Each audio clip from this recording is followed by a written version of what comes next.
Hello, friends. You're listening to the Outside the Walls podcast. I'm Chris Dirksen. Today, Chris Lowen and I are interviewing author and speaker Greg Coles. Greg is a lifelong follower of Jesus who grew up happily as a missionary kid in the Muslim nation of Indonesia. He also has same-sex attraction, though he doesn't like that label. We talk about that label in this interview. Greg also shares his story of what it's like to grow up as a same-sex attracted kid going to church and youth group. My favorite parts of the interview, though, are some of Greg's profound insights into sexuality, along with the way he gently exposes some of the common myths many of us Christians believe about marriage and singleness.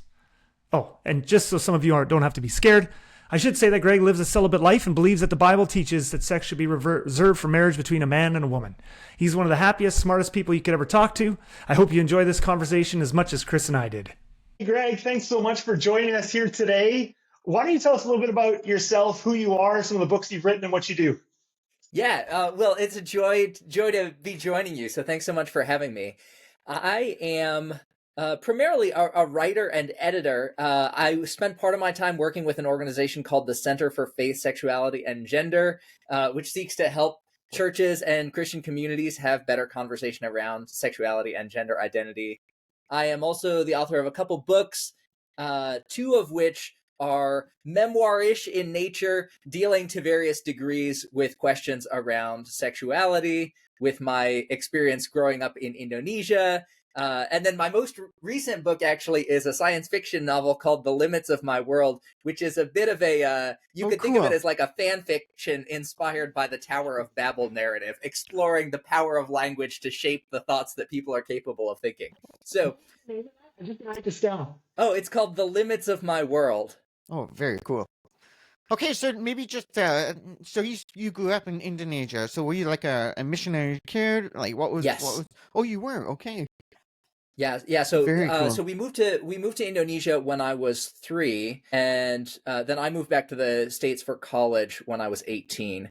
And so in that time, so I grew up in a family that, my parents loved the Lord. I was very excited about the Lord from an early age, and my parents they both became Christians in high school and then really got discipled through kind of the East Coast expression of the Jesus movement. So if you picture like Jesus hippies and people who are really excited and maybe getting a little creative in their expressions of faith, but that was where my parents started. And then since then, I have become, I think, a bit of a Protestant smorgasbord, kind of like a little of this, a little of that. Yeah. Perhaps difficult to pin down tidily. Oh, that's cool. So can you tell us a bit about your faith, how you came to Christ and a bit of that journey? Yeah, I think because I grew up in a home that was always talking about Jesus, and also because I grew up in a national context that was maybe a bit more politically unstable than the US or Canada would be, I grew up both with a sense that Jesus was a really stable and trustworthy thing, and also with a simultaneous sense that the rest of the world was not particularly stable or trustworthy. And so I remember being relatively young, I think maybe 6 or 7, the first time I sort of said to one of my parents, like, I think I need to pray, make sure I'm in good with Jesus. And certainly in the early days, my faith had a bit of a fire insurance quality to it, like we just need to make sure we've got something good if this plane goes south. But over the years, there's been opportunity for that sense of what it means to be a disciple of Jesus to sort of take shape and mature into something that hopefully looks a little bit less like just me trying to get things from Jesus and more like a love relationship that is actually about a giving of ourselves to Jesus. Now, jumping into this, changing gears here just a bit. You have same-sex attraction. Indeed. You've grown up in a, or whatever, and we can talk about how we talk about that. Yeah, even though the labeling we put around it, that's a conversation for later. But yes, I am and have been since puberty exclusively attracted to the same sex. That is true. So tell us a little bit. So you're growing up, you're a missionary kid, evangelical Christian home. I'm assuming it sounds like a happy, good, Christian home for the most part. So how did that happen? How did you find out? Tell us a little bit that story. And what was that like in that, as a missionary kid and in a Muslim country as well, which no doubt there's some stuff there. Sure. Tell us a little bit about that journey. Yeah, I mean, I'm chuckling at your how did that happen? Because that's certainly how I felt about it as a child. Like, how did this happen? Like, this was this was not on my bingo card, Right. I think I certainly, so my awareness of it began around puberty, and part of it, actually, the first thing that I became aware of was not that I was attracted to the same sex. It was that I was not attracted to the opposite sex, because I grew up in contexts where, you'd go to youth group and they'd split the boys and the girls up so that we could talk about sex. And the thing they told the boys was something along the lines of like, look, boys, you're going to want to look at pictures of naked women, but don't do it. And I was like, oh, I'm remarkably good at not looking at pictures of naked women. So I was feeling really great about myself. I was feeling like the holiest 12-year-old in the world. And it was only as that experience continued to develop that I began to realize, like, oh no, I do have an experience of attraction. It's just not this one that I'm being trained for and braced for. It's this other experience that makes me go from feeling like the holiest 12-year-old in the world to feeling like the worst possible 12-year-old in the world. The one who's so bad that nobody bothers to warn me that somebody like me might exist. And so I was trying to make sense of that experience in a context where I felt like the narratives that were offered to me to explain why that was the case weren't particularly satisfactory. At the time, I mean, this would have been early 2000s, and the prevailing narrative in Christian spaces at the time was, well, if you turn out to be gay or attracted to the same sex or whatever you're going to call it, the reason that happened is probably because you had some childhood trauma, or really the major prevailing theory was like, it's your parents' fault because your father was too distant and your mother was too overbearing. Yes, I remember hearing that. I remember as like an adolescent looking at my parents and being like, I mean, they're not perfect, but they're pretty good, like they're doing pretty well. My dad's not, I sort of wish I could like bring them on the podcast here and you guys could interrogate them for yourselves. But distant and overbearing didn't really seem to fit the dynamics of their parenting in our household growing up at all. And so I was dubious, I think. I was instinctively dubious of the notion that it would be helpful for me to try to read into my life some trauma that hadn't happened. But yeah, I just sort of casually assumed that if I loved and trusted Jesus enough, and if I prayed sufficiently, that eventually it would go away. So that was kind of my plan. I sat on it for a while and I tried to sort of measure the state of my spiritual growth on the basis of how much straighter I was feeling at any given time, which was not a great way of navigating life. But that was the only way I knew how to still seek to love Jesus as I understood him at that point. That must have been was that? Oh yeah, because I think I had grown up around the message that to be gay was incompatible with being a Christian. And upon quick dictionary research, I realized that gay was what you called it when you were persistently and exclusively attracted to the same sex. And I was like, oh, I think I've somehow accidentally turned into the kind of person who's like incapable of following Jesus. And I don't know what to do about that. And so I think the only resolution I could think of at the time was, well, I just have to stop being gay. I just need to become attracted to the opposite sex. And because that never happened, yeah, there was a lot of fear, both about what that meant for my faith and also about what it meant for the people around me and the community around me. What was that like in their context of a youth group? I'm just trying to imagine kind of a youth group setting, any day of the week where you're hanging out with boys and girls. What was that like being in a youth group with some of those feelings and emotions? I think in so many ways it felt most normal when I just tried to act like the straight version of myself. That was really how I spent most of my life through middle school and high school and college, was acting like a very well curated version of myself who was like almost the same as me, just with the slight caveat that I was definitely totally interested in girls and, definitely totally not interested in guys. Just like make that little substitution. And at the same time, there was so much of me that was thinking, maybe I'm just waiting for the right girl to come along. The right girl will come along, and like in a Disney movie, they'll be like, she is the one to break the spell. Like I was like ready. I was like, I don't know how this is going. This is the first time I've done this. I think it was one of the things that was really disorienting about it was recognizing, because I didn't hear a lot about gay people in the spaces I ran in, but you would hear about them just occasionally, like once in a while they would come up at the like partway through a sermon as like a passing note, as like a punchline to prove the world's sinfulness, like, and then there's the gay people, and I was like, that sounds bad. And then there was always this part of me that was like, on the one hand, I think I'm theologically supposed to be convinced that sounds bad, and on the other hand, I'm also pretty sure that that's me.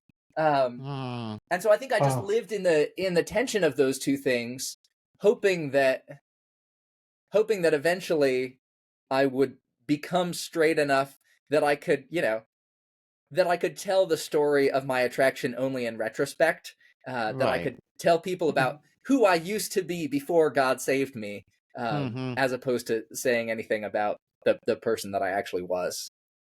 So what was it like?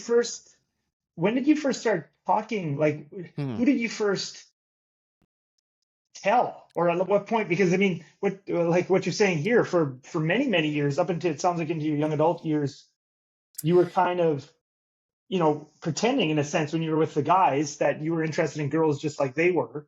Sure. Yeah. But somewhere in there, you must have gotten it out. Like, I was an introspective youth.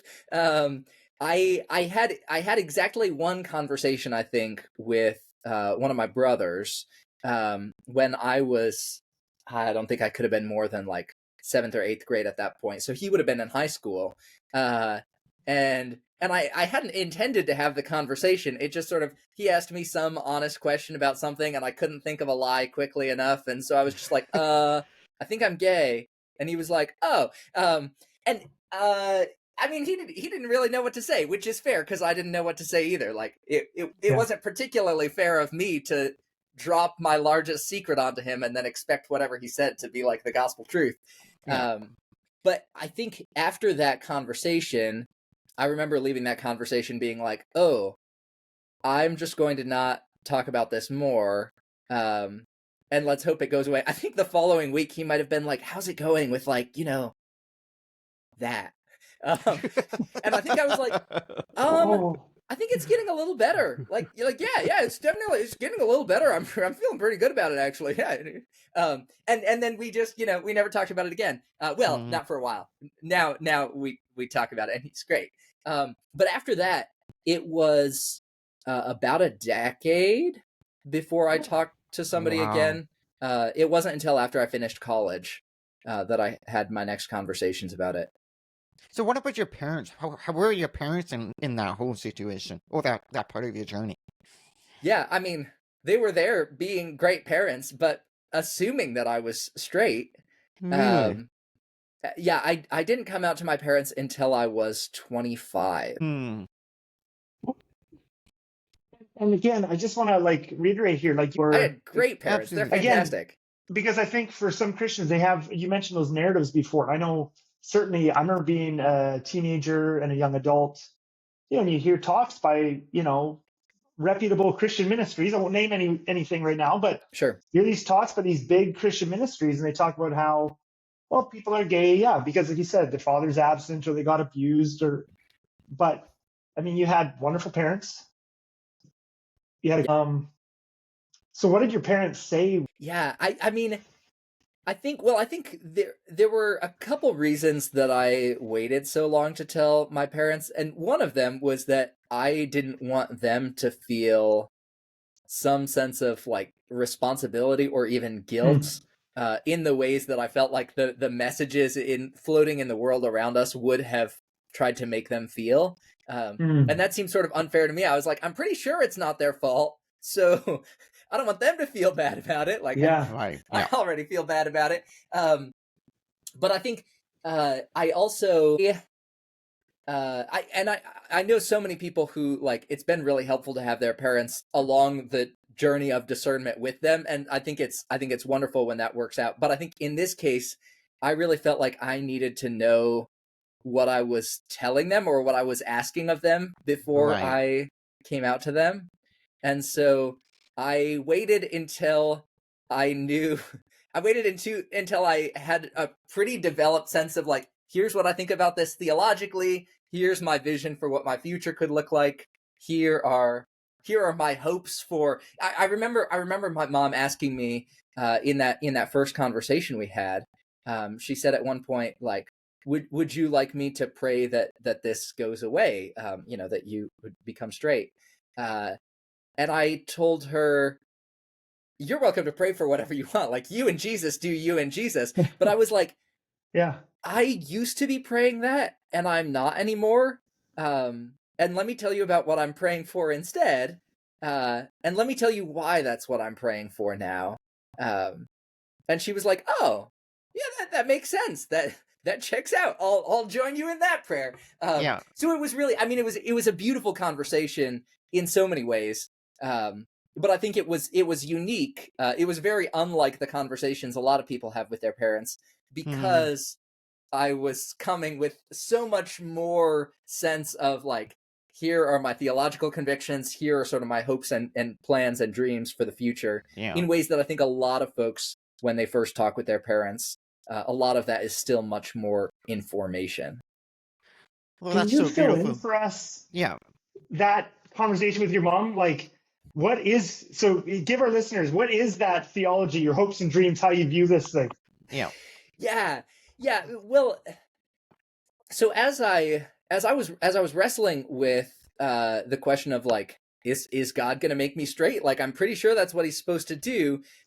Over time, as that didn't happen, uh, then I started to wrestle with, like, okay, well, if I assumed, like, if Christians told me that was true and I just assumed it was, then what else did Christians tell me that I was just assuming to be true that I should? And so I really had kind of a crisis moment. I suppose if it had happened in 2024, we would be calling it deconstruction, but this was well before we were using that language.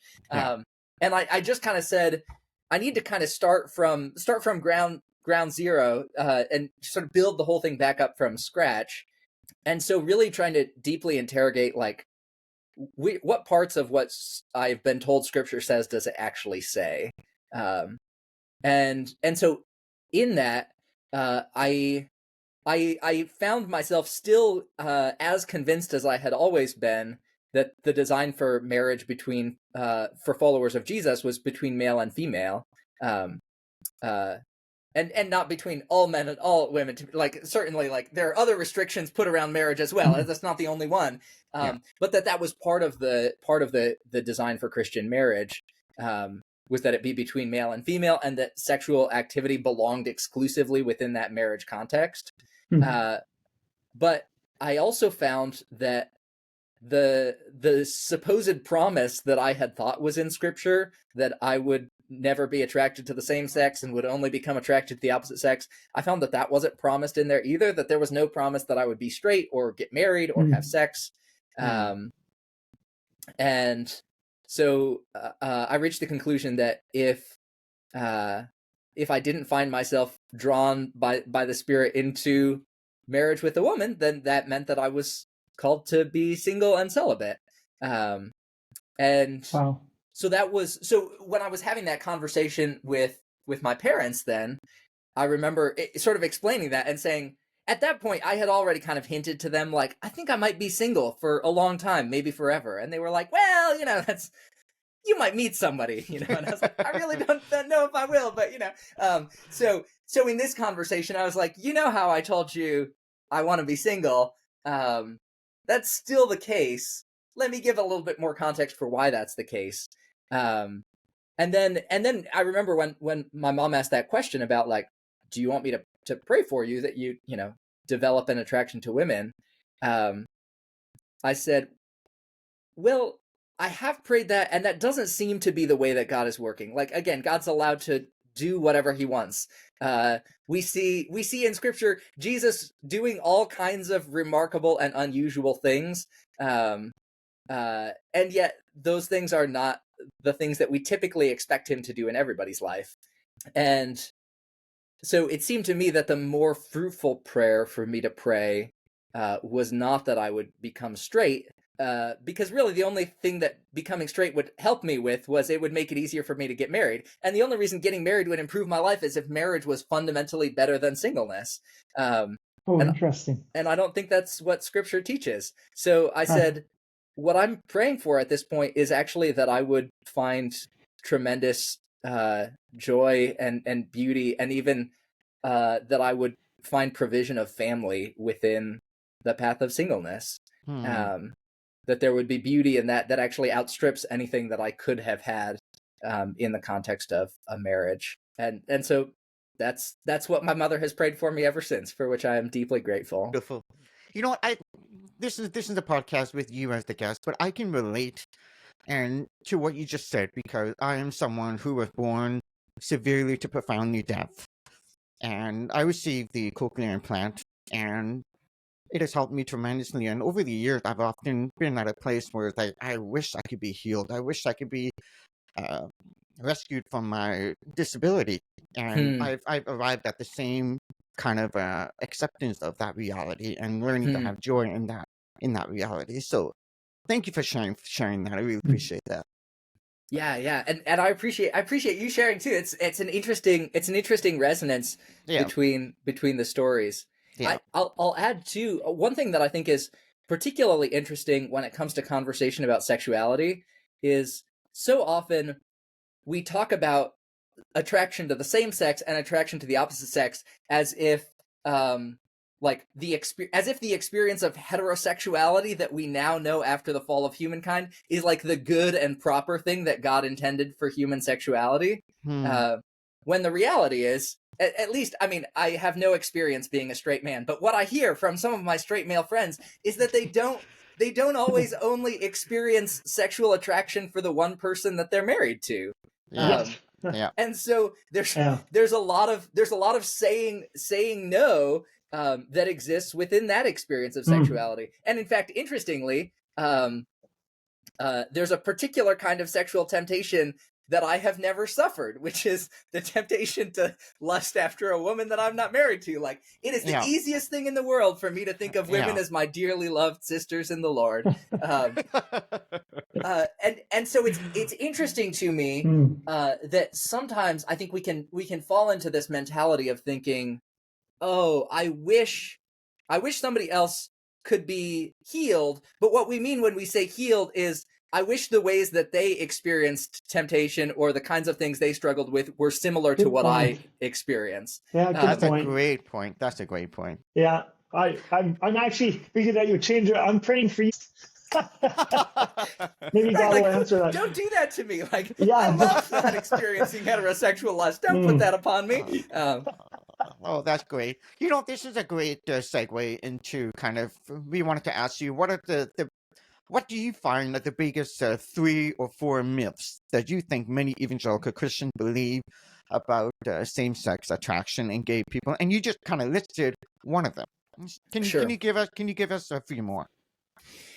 Yeah. Some other myths. You know, I think it can be easy for all of us to talk about all kinds of experiences of sexual attraction as if there's really only one end that they can point us toward, right? So we talk about being straight or being heterosexual as if it's like, well, really, all the heterosexuals, they're all getting married in the end, you know? And you hear that even in the ways that we talk about, like, the rationale for not having sex before marriage, which is like, save yourself for marriage, which is only a rationale that works if you're going to get married in the future. A good point. And in the same way, I think sometimes part of the reason that I know some well-meaning Christians will say, like, oh, we've got to pray for those gay or same-sex attracted people that goes away, is they feel like the only thing a person like that could possibly do in the end is have the kind of sex you want to have. And I wonder if all of us need to be a little bit more open to the possibility that Jesus calls many of us, perhaps more of us than would like to admit it, into the vocation of perhaps not having the sex we would like to be having. I think, and relatedly, I think we tend to view singleness with such a tragically low view, as if singleness is like, like the purgatorial default zone where the losers hang out until they get their act together.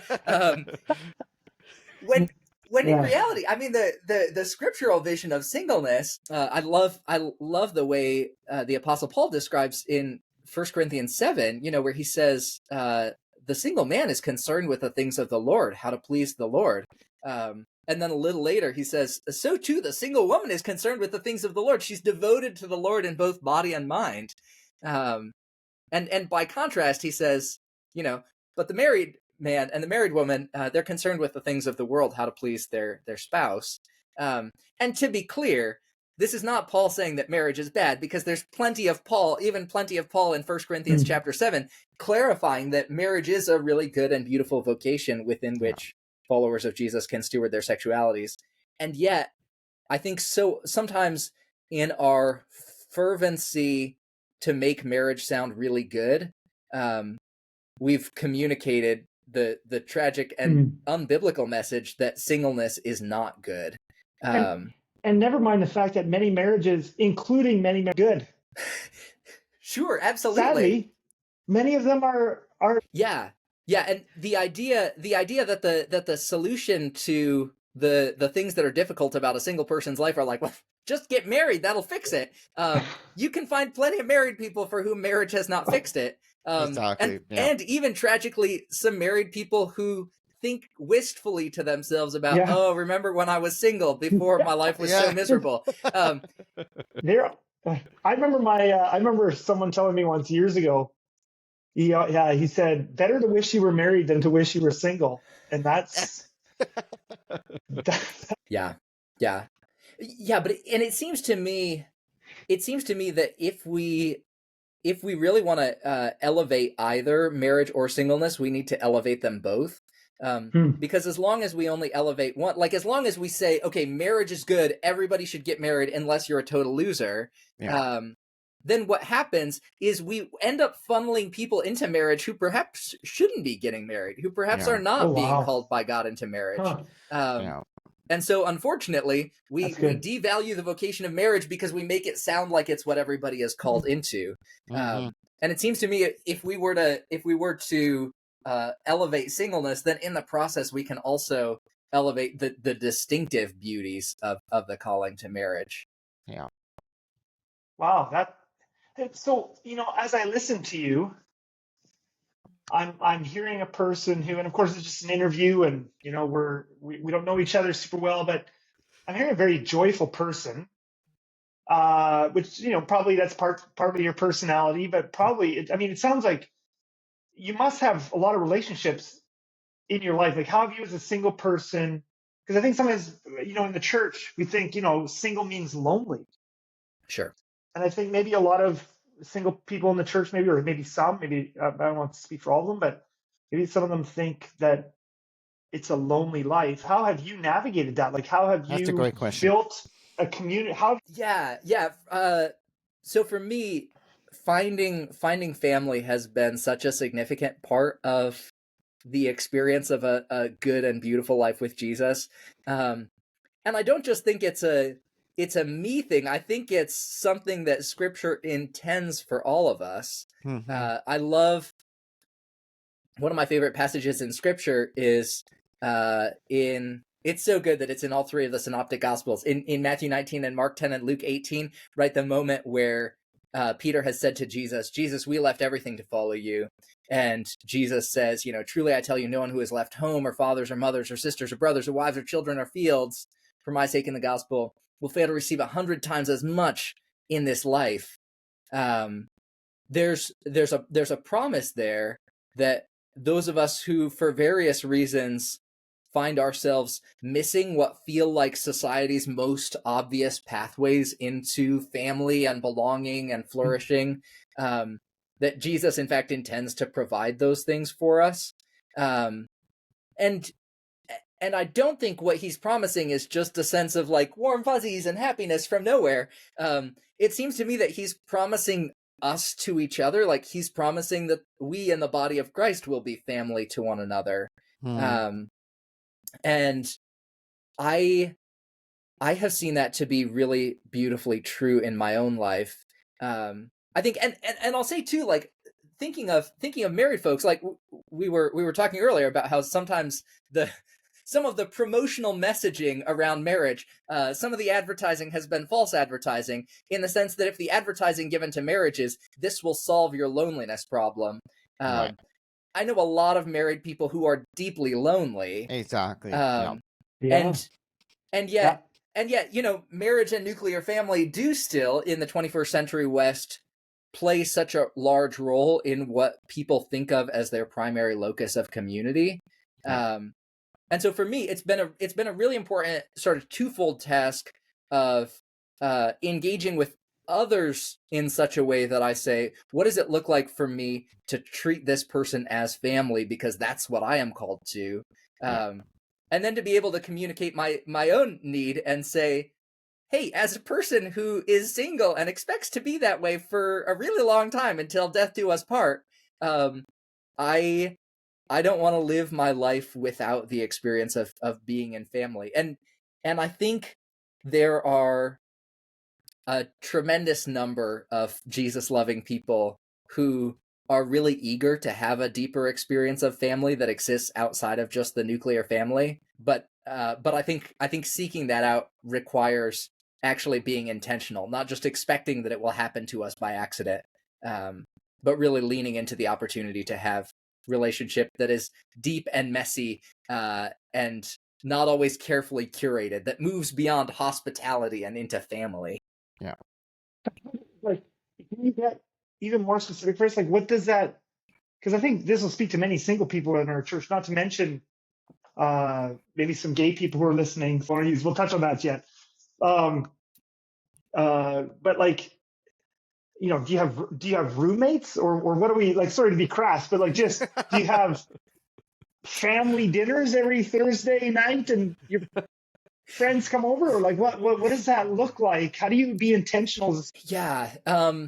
I mean, I'll say at the moment, I had a housemate until like a couple of weeks ago. He just moved out. So, I don't think I'll be like devastatingly like, oh no, all of my community is gone. I'm a big fan of having community in a variety of places, though my housemate was delightful. I think, I always want to steer away from really programmatic answers to the question of belonging, because I think as long as we're relying on program, it is never going to feel like family. That's good. Like the people who are like, you know, like we can have coffee every other Tuesday. We will meet for 1 hour at this, you know, it's like, that's great. We can probably have an edifying conversation, but like, I'm not running to you in a moment of crisis, you know, like the thing we're doing is not family. And I think about even like receiving hospitality, and don't get me wrong, I love receiving hospitality. Like when people put together like a carefully curated dinner experience, you know, you come over and the house smells good, and there's like 4 courses in the meal that have all been thought through, and they vacuumed ahead of time, you know, like that's beautiful. But it's not quite the same thing as family. Family is much more. I had these friends when I lived in Pennsylvania. I had these friends who, I had mentioned to them that the laundry machines in my apartment building required paying. And they were like, well, that sucks. You should just use our laundry machines. And I was like, great, I'm in. And so what I would do is like once every week or two, I would text them or they would text me. You know, I would be like, hey, like, you guys have your laundry machines free some evening? Or they would text me and be like, got any dirty clothes? And I would just come over, you know, and I'd have like a big mesh bag full of laundry slung over my shoulder like I was the Santa Claus of dirty laundry. And you know, and they'd be busy with the kids and they'd holler from upstairs. They'd be like, you know, like, let yourself in. There's some food on the stove if you're hungry. It's not very good. We didn't like it, but, you know, help yourself. Like that kind of dynamic is, I think, in so many ways much more familial. I mean, and yeah, so now, like my life, I live in Boise, Idaho now. and have some really tremendously beautiful community here. And that community has involved things as specific as there's a family I love who has a family tradition of on Valentine's Day, mom and dad and the kids will get together and have like a candlelight dinner together and make chocolate souffles. Like that's their Valentine's Day. And they, as they were getting to know me, were like, oh, like we like this guy. We wonder if Valentine's Day is a complicated time for him. So they were like, do you want to be part of our family Valentine's Day tradition? And so one of my longest standing traditions since moving to Boise is that 3 Valentine's Days in a row, I have celebrated with them by candlelight dinner and dance party in the living room. But then there's also, there's another family that had gotten in the habit of randomly texting me and be like, just FYI, we always have food. You're always welcome. And at some point they were like, we're going to stop making invitations, but literally anytime you want to come eat our food, just come eat our food. And it's gotten to the point where I don't even remember. I would have to like sit down and look at my calendar to tell you the last time I ate dinner at my house by myself. Because there's people who I know like, oh, like these people are willing to do life with me in ways that I hope make me not just a leech, like not just somebody relying on the good graces of others. I like to think, and maybe I'm just being, self-congratulatory here, but I like to think that I also bring some things to these to these relationships that in fact maybe like nuclear families. Pie. Yeah. But maybe nuclear families, among other things, are actually deeply hungry for the experience of having other single people invested in their lives, in the lives of their kids. My pitch to married people who are like, we're really lonely, I'm like, maybe it's because you keep trying to have like married couple friends, because married couple friends, there's so many people who have to agree on each other. It's like, well, so true. I'm like, look, if you're a married couple and you need friends, you should consider single people, because the two of you only have to agree on one of me, and kids too. Like there are ways in which I think I, as a single person, though I have no kids, am still called to be participatory in the lives of young people. And likewise, I think parents can really deeply benefit from having people in the lives of their kids who are not themselves. 100%. Yes. I think we miss out on so much of the mutual blessing that we can be to one another when we only engage with one another in sort of prepared and programmatic kinds of ways. Yeah. Great answer. I think just some of those examples are going to be, I think they're inspiring for all of us, single and married alike. Well, a couple of times we kind of in a laughing matter, kind of referred to this, what do we describe as same-sex attraction versus, a gay Christian. So many people get all sweaty and nervous and anxious with those terms. So I'm wondering... Sweaty and anxious, I like that. That's a good description. So so why do you call yourself a gay Christian? What's your... what does that mean? Yeah, what does it mean? Yeah, I'll say, first of all, actually, it's interesting. So I almost always would use a phrase like celibate gay Christian, because I generally find it helpful to clarify when I talk about my attraction, to also clarify like what that means for my life. Usually the people who call me a gay Christian without clarification are people who are criticizing me. Oh dear. So right. Not that that's what I'm hearing you do, Chris, to be clear. So yeah, that's just a side note. I think anytime it comes to trying to describe our experience or trying to put language around it, like there are always a number of questions to be asked. One of which is this something I should be talking about or need to be talking about? And as we established, I went for a good many years without talking about my experience of attraction at all with pretty much anybody.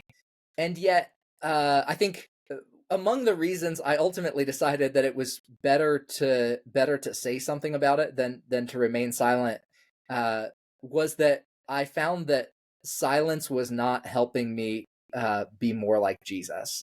That trying to maintain my own sense of image as somebody who I hoped everybody else thought was straight had actually made me very focused on myself in ways that once I just started to say like, oh, you're wondering why I'm still single? Allow me to explain.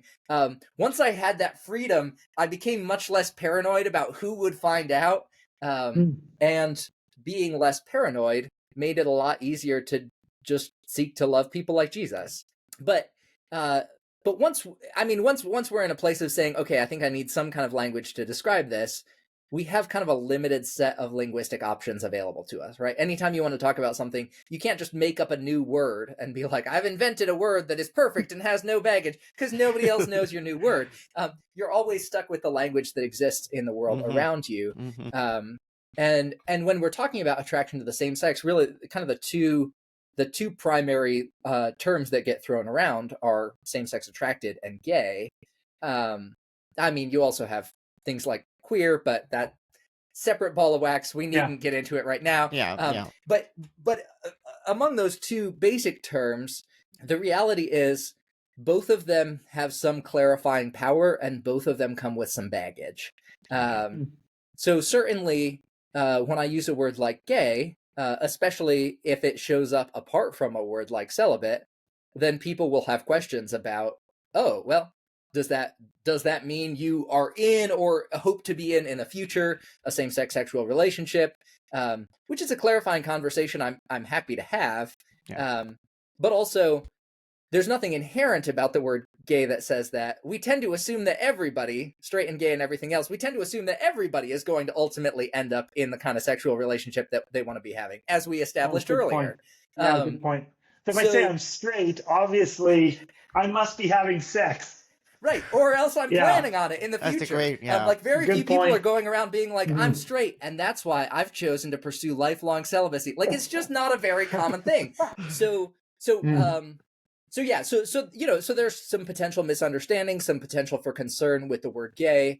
But then with the word same-sex attracted, there's some cultural baggage there, in part because one of the things that brought that term into prominence was the ex-gay movement. In especially the 70s, 80s, 90s.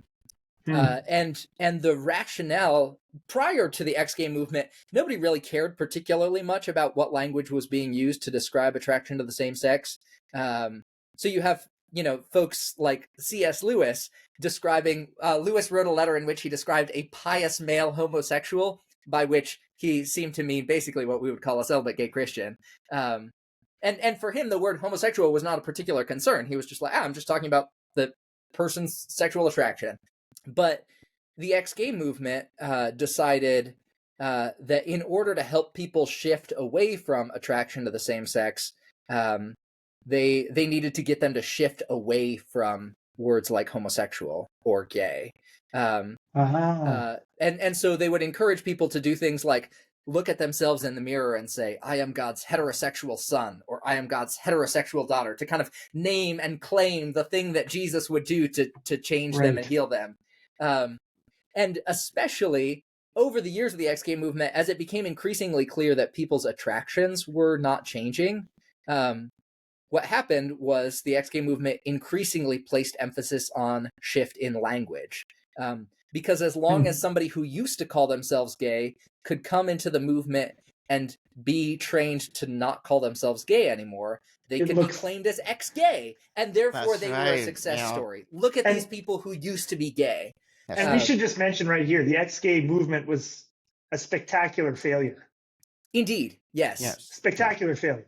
Yeah, that's true. And in the process of trying to change their attractions, a lot of people became deeply convinced that God hated them. Because they were told that the love of God would necessarily result in a change in attractions, and when that didn't happen, they assumed that it was an absence of God's love for them, or something that they were doing wrong. So because of the historical association between the term same-sex attraction and the ex-gay movement, there are a lot of folks, especially LGBTQ folks, who are deeply cautious of that term. And there are some people That's good to know. There are some people who don't have much connection to the ex-gay movement, who aren't aware of that history, and so the word feels pretty neutral to them. So it's hard to know. But that was one of the reasons I was cautious with that term. Really, for me, in the end, the choice of my language was largely a missiological one. We were talking earlier about ways in which thinking like a missionary kid has still infected my way of inhabiting the world. Right. And the reality is, when I was choosing language to describe my experience, I was in a graduate program in the humanities at a U.S. state school, and I had a lot of colleagues in my department who were LGBTQ themselves or had friends who were, and their understanding was that being gay and being a Christian were incompatible things. But they also understood the word gay in the way that all the major dictionaries define the word gay, which was, exclusively or predominantly attracted to the same sex. So they had come to believe, because Christians had told them so very effectively, that you could not be gay and Christian, which they took to mean if you're attracted to the same sex, don't even bother trying to follow Jesus. And so I found myself asking, is there a way that I can tell my own story that's maximally likely to communicate to those folks, like, Jesus is for you, and there's still a way for you to be a disciple of Jesus if that's something you want to pursue. And so finding a way to communicate the gospel such that it could actually be heard in that community was tremendously important to me. Questions about your treatment by Christians. Do you find that Christians that you ever get, do you ever get flack for calling yourself a gay Christian, first of all? Second of all, do you ever get judged? Do you ever get judged when you hang around with guys? Oh, yeah. Like by other Christians, where it's like, great question. Yeah. I will say, on the language thing, I definitely do get a decent amount of flack. I mean, these days I don't pay a lot of attention to it. But there are loads of people for whom I think if I used different language, they would be much more okay with me. But specifically because of my choice of language, if you Google me hard enough, you can find all kinds of wild things about me. Shortly after my book came out, there was one radio show that hated the idea of my book so much that they couldn't just talk about it in a single episode. They did a three episode series on this radio show dedicated to proving like the heresies of my book. And I think in the end, so much of it really did boil down to like, no, you can't call yourself gay. So it continues to be a source of some tension. And I mean, oh my gosh, we are. I was about to blame U.S. evangelicals for it. I don't know how the Canadian evangelical world is doing, but you could probably blame some of your polarization on like one of the U.S. imports up to Canada. For which I deeply apologize, because we're a bunch of jerks down here. We have our own. We have our own problems. We have our own. I'm sorry, and that's also a bit reassuring to hear, I suppose. So I think when I chose the word gay, it was with the understanding that I was choosing to accept the possibility that some Christians would have more of an issue with me. And I think I decided I would rather have them have an issue with me if it makes it more possible for me to communicate about Jesus with people who don't know him. Love that. As to your other good question. Don't let me cut you off, Chris. No, I was just thinking about, people getting all upset with, just an adjective that we use to put alongside Christian. And the adjective police, they come out and there's blood in the water, and it's unfortunate, and I apologize. I apologize for that. Yes, but to your second question. On behalf of Western evangelicals everywhere, Chris, I receive your apology. To your other question about if people think it's sketchy when I hang out with guys, I think there are some people who do. And again, I don't keep close company with those folks anymore. Honestly, after my initial coming out and after I had a lot of these conversations with a lot of people, there was sort of a natural shift in my community. I mean, there were some people who no longer wanted to be in close community with me after I came out. It was. I mean, it is.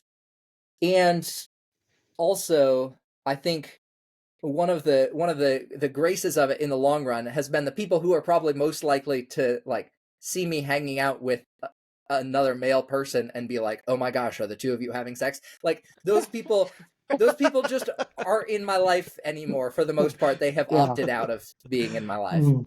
Yeah. I think, yeah, it's tricky because of course the question of like, how do we as people who experience sexual temptation and want to be obedient to Jesus, like, how do we do that well, and how do we put up appropriate like guidelines and boundaries for ourselves to help us live in ways that are honoring to Jesus? Like, that's a really good question, and so I Yeah. love to ask that question. What I think is a bit sad, especially when it comes to LGBTQ folks, is if we treat everybody with suspicion as like potential sexual partners, then we basically create a world in which LGBTQ people just can't have any friends. Exactly. Yeah. Right? Because it's like, because usually, like, if I'm hanging out with a single woman, people are like, well, the Yeah, you get judged appearances, for that too. like, that's no good, but I can't hang out with like a single dude either. And if I'm by myself, they're like, where's the accountability? So it's like, okay, if I can't have male friends or female friends, but I can't be by myself either, like, I don't know, just pick a lane. Jack, you blindfold yourself and all the evangelical Christians will be happy. I think it seems to me that we really do a disservice to one another in the body of Christ anytime we treat each other as like simply like walking, talking pairs of genitals that are like waiting to tempt us sexually. Amen. Like, the invitation of Jesus is to treat one another as whole people, as like beloved siblings. Yeah. And so I think we need to lean into good relationship with one another. Not flee relationship in the interest of avoiding temptation, because being isolated does not help us resist sexual temptation. No. Yeah. Being in community is what helps us resist temptation. Yeah. I love that. And by the way, I think that applies to heterosexual male and female relationships in the church too. This brother-sister thing.